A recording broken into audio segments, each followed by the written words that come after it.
mudar de assunto, falar de um assunto sério, porque hoje é dia de finados e a gente vai conversar sobre as fases do luto, como lidar com a perda. E quem está aqui com a gente ao vivo é a Renata, que é psicóloga, para orientar, né? E a gente entender também essa fase que todo mundo vai acabar passando em algum momento. Seja bem-vinda, tudo bem? Obrigada, tudo bem? Renata, Prazer sempre estar aqui.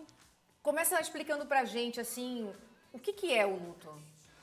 O luto acontece quando nós temos uma perda, né? Nós costumamos dizer isso em terapia, que a pessoa está em crise quando ela está passando pelo luto. Então, nós precisamos trabalhar isso. Existem as fases do luto. A primeira fase é a negação, de não acreditar que aquilo está acontecendo. Então, nem que seja assim algo momentâneo. Eu recebi a notícia de morte de alguém e falo, não. Essa negação pode ser assim bem rapidinha, como pode demorar algum tempo. Depois vem o chorar a dor, que eu costumo brincar, que é curtir a fossa.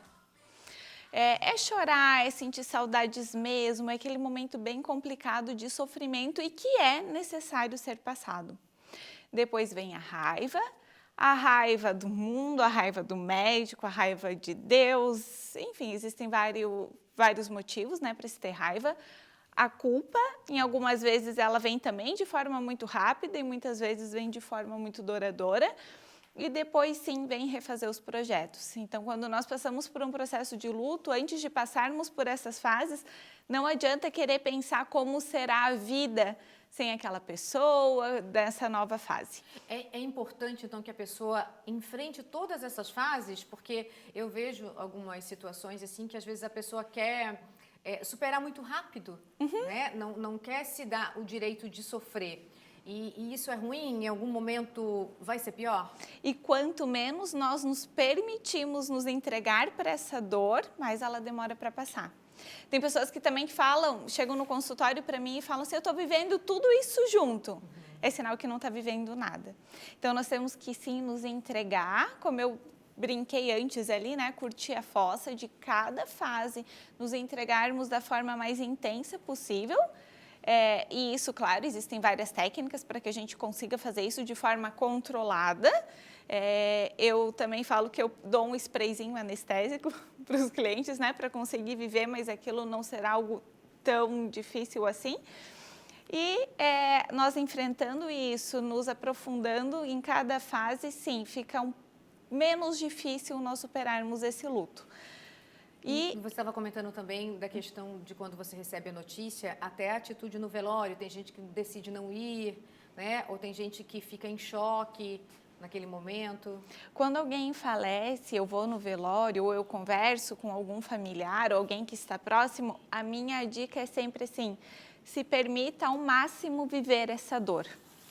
Quanto mais nós nos entregamos, sofremos, nos permitimos viver aquilo no velório mesmo, melhor. Porque senão fica essa fase de negação por mais tempo. Tanto é que é muito comum nós escutarmos pessoas que são as responsáveis por escolher o caixão, toda a papelada, enfim, elas ficam fortes naquele momento e depois elas caem muito mais do que as outras pessoas que sofreram ali.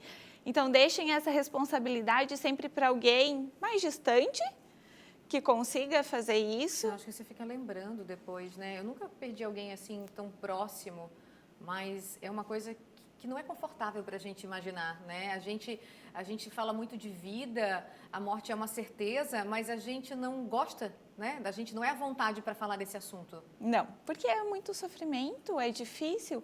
E como tu mesma falou no início, todos vamos passar por isso. Sim. E quem está hoje, né? Dia de finados, que é esse momento que você lembra, passando por uma situação assim complicada, tá com a emoção, né, tá mais sensível. Qual que é a orientação que você dá, Renata?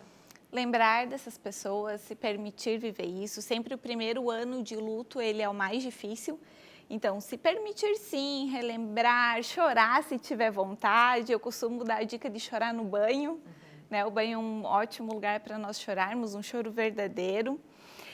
E para isso não ficar tão sofrido, não ficar aquele dia inteiro de sofrimento intenso, eu costumo dizer que essas pessoas que nós amamos e que já partiram não gostariam de nos ver sofrendo. Então, o que ela gostaria de fazer? O que ela estaria fazendo hoje? Ai, gostei da dica. Né? E um vô gostava sempre de churrasco. Então, vamos fazer um churrasco? Vamos nos divertir em memória dele? Vamos passear? O que aquela pessoa gostaria? Trazer lembranças boas e viver aquilo, né? Em homenagem a eles. Muito obrigada pela participação aqui no nosso Ver Por Mais. nada. Até a próxima. Tchau, Até. tchau. Obrigada.